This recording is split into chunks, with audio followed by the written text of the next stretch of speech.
On a pu ce matin faire le point avec les différentes équipes, sécurité publique, transport. On était en vidéoconférence avec Québec. Puis ici, les différents dirigeants d'Hydro-Québec. On a fait le tour des régions pour bien évaluer la situation. J'ai eu l'occasion aussi ce matin de parler avec plusieurs maires, mairesses. Ce qu'on voit, c'est que la situation s'améliore dans certains endroits. Je pense entre autres la rivière Chaudière, l'Estrie, où l'eau est en train de baisser. Donc de ce côté-là, ça va mieux. Par contre, il y a d'autres endroits où ça va un peu moins bien que prévu, où l'eau devrait continuer de monter, malheureusement, au cours des prochaines heures, des 2 prochains jours. Je pense, entre autres, à tous ceux qui sont autour du lac des Deux-Montagnes. Je pense à l'Outaouais, je pense aux Laurentides. J'ai pu parler avec le maire de Gatineau qui voit quand même le nombre de maisons inondées augmenter. On est en train de s'assurer d'avoir de la place d'hébergement pour tout le monde.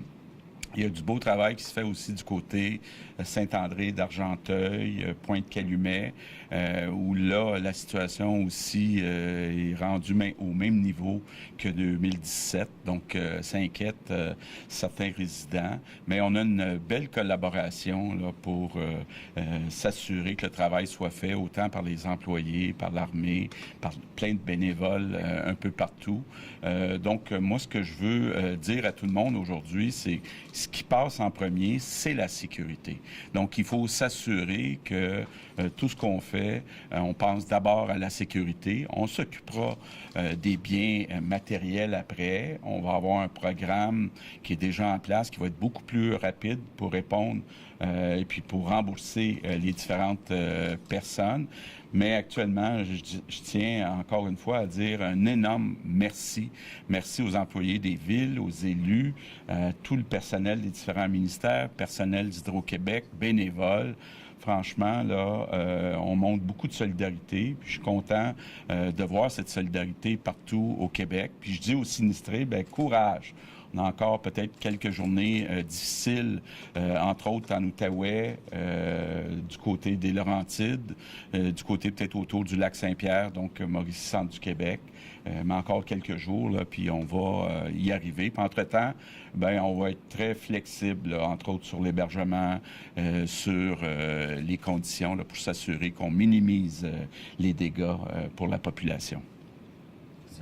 Au barrage de la Chute-Belle, est-ce qu'on a Oui. Est-ce que la situation est sous contrôle? Est-ce que c'est toujours critique ou... C'est toujours critique, mais les gens d'Hydro-Québec sont pas prêts à signer, là, mais ils me disent que les chances, c'est que ça va être capable de résister. Le barrage, même si c'est un vieux barrage, va résister. Donc, c'est le pronostic actuellement. Est-ce qu'il y a d'autres ouvrages qui sont menacés ou qui sont...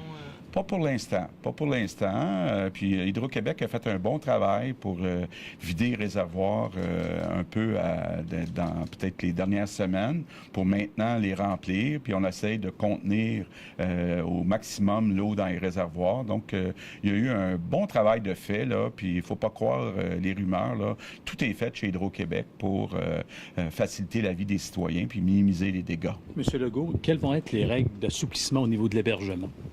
Bien, pour l'instant, on a dit aux gens, là, vous avez 2 semaines, vous n'avez pas à vous préoccuper de ça. Puis par la suite, bon, on va y aller cas par cas. Mais on veut s'assurer. Il y a des endroits comme, disons, à Gatineau, le nombre de chambres d'hôtel, autant à Gatineau qu'à Ottawa, est limité. Donc, on est en train de regarder des possibilités avec des gens qui ont des logements privés. Mais on va être très accommodant de ce côté-là. Là. Donc, les personnes qui ne peuvent pas retourner dans leur maison vont pouvoir continuer d'être hébergées. On a vu que la situation sur les routes est inquiétante aussi. Je ne sais pas combien il y a de routes fermées actuellement. Il y a eu un pont ce matin entre l'île Perrot, Sainte-Anne-de-Bellevue. Est-ce que vous avez un état de la situation et quelles sont vos préoccupations à ce niveau-là? Parce que est-ce que les routes et les structures vont tenir après? Bon. Effectivement, moi, je viens de Sainte-Anne-de-Bellevue, donc j'étais surpris de voir le pont Galipo fermé. Mais on me dit que c'est pour maintenir un autre petit pont, parce que pourtant, le pont Galipo est élevé. On fait du travail du côté du pont de l'île aux Tourtes pour que ça soit encore accessible. On fait du travail sur la 40. J'étais content aussi de voir dans Laurentides, la 344, qu'il y a des gens qui ont travaillé sur rehausser la chaussée pour s'assurer que ça soit encore praticable.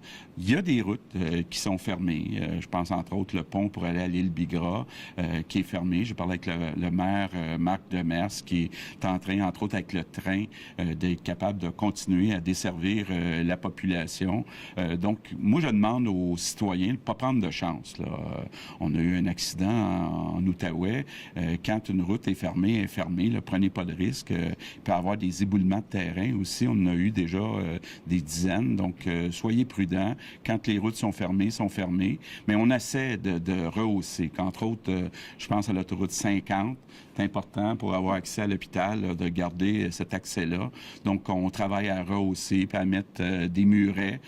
Donc, on essaie de faire le maximum pour préserver les routes ouvertes. Est-ce que vous craignez les conséquences? Est-ce que les terrains vont être minés? Est-ce que les routes risquent d'être dangereuses, les ponts dangereux? Dès que les routes sont dangereuses, on les ferme.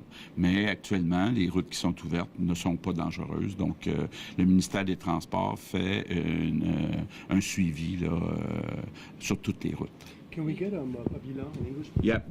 Do you want to find Yeah, d'autres questions en français? Puisque ces événements ont tendance à se Oui. Puisque ces événements ont tendance à se répéter, est-ce que vous avez amorcé une réflexion à savoir peut-être interdire dans le futur la construction de demeures dans des zones qui sont maintenant, on le voit, réputées pour être inondables sur une base quasi annuelle?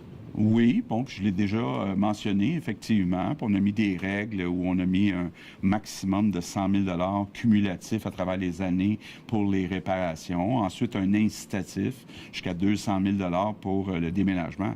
Mais vous allez comprendre qu'actuellement, la priorité, là, c'est de régler le problème courant. Donc, on pourra ensuite faire un post-mortem sur les zones inondées, sur la construction qui ne devrait pas avoir lieu dans les zones inondées à l'avenir, mais on fera ça dans un deuxième temps. Je sais que pour les familles, c'est très émotif. Il y a des gens qui sont là dans la même maison depuis des générations, donc c'est pas facile de déménager, mais en même temps, il faut être capable de penser aux contribuables et puis d'agir d'une façon responsable. C'est ce qu'on va faire. Mais pour l'instant, là, ce qui est important, c'est que les gens pensent à leur sécurité. Quand on leur demande d'évacuer, qu'ils évacuent, on va les héberger et on va ensuite régler ces questions-là. Est-ce qu'on prévoit le déploiement davantage de militaires? Pour l'instant, j'ai fait le tour au moins de 6-7 maires qui sont touchés, puis tout le monde me dit qu'il y a assez de bras actuellement. Donc, on est chanceux, je le disais, puis je dis encore merci aux bénévoles, aux employés municipaux.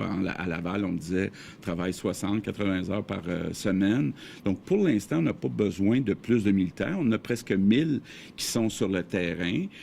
Bon, il y a des endroits, je sais qu'entre autres, on travaille fort à Pointe-Calumet pour rehausser la digue avec du contreplaqué. Donc, il y a des endroits qu'on a besoin de personnel, mais la plupart des endroits, on était capable de commencer à agir à peu près 3-4 jours avant ce qu'on faisait les années précédentes. Ça fait que les sacs de sable sont installés pas mal partout. Puis bon, même si l'eau va augmenter, on a fait ce qu'il y avait à faire. Je parlais entre autres avec la mairesse de Montréal qui me disait autant à l'île Bizarre qu'à Pierrefonds, on a fait ce qu'il y avait à faire. Là. Il reste peut-être encore quelques sacs de sable à installer, mais on fait notre possible et puis on ne pense pas pour l'instant qu'on a besoin de plus de personnel de l'armée. Est-ce qu'en matière de santé, vous avez déjà des demandes, Mme Mécan?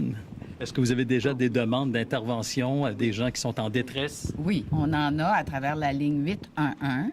On a à peu près 60 intervenants qui sont déployés dans 8 régions du Québec. Alors, on a des équipes qui sont à faire du porte-à-porte, à repérer des gens dans le besoin, des gens aussi qui sont suivis au maintien à domicile. On est très, très prudent par rapport à ces personnes. Et on a des intervenants qui sont dans les centres de services, les centres d'hébergement. Alors, ces intervenants, et il y en a autant qui sont en stand-by aussi, alors ces intervenants travaillent avec les autres équipes, les équipes des municipalités, de la sécurité publique, de la Croix-Rouge, l'Ambulance Saint-Jean. Alors, c'est un travail d'équipe dans toutes ces municipalités. Est-ce que vous avez un bilan jusqu'à maintenant ou c'est plus après qu'on risque d'avoir de nombreuses demandes, entre autres pour des suivis psychologiques, j'imagine? Oui, nous en aurons davantage probablement parce que la période de rétablissement est importante. Et là, nous nous allons être présents. Vraiment, on a des équipes qui vont être en rotation et qui vont pouvoir répondre à la demande. On est prêts. Alors, c'est certain que nos équipes vont être là pour un long, long temps pour répondre à la demande de la population. Moi, je voulais dire à la population, n'hésitez pas. Si vous avez une inquiétude, même si votre maison n'est pas inondée, appelez le 811. Ils sont là pour ça. Et je peux comprendre des personnes là, qui ont vécu 2017. À certains endroits, on dit ça va être pire que 2017. Donc, ça fait paniquer certaines personnes. Donc, n'hésitez pas à appeler le 811. Ils sont là pour ça. Une dernière question, Francis. Moi, j'aimerais juste rajouter que lorsque des routes doivent être fermées par mesure de sécurité, il y a toute la signalisation qui est mise en place pour bien indiquer ces fermetures. On travaille aussi avec la RTM et EXO pour offrir du transport collectif à la population pour permettre des déplacements. Alors, il est important de respecter les routes qui sont fermées par mesure de sécurité. On ne voudrait pas que rien n'arrive à personne, ni à nos citoyens, ni aux personnes qui sont en mesure d'urgence.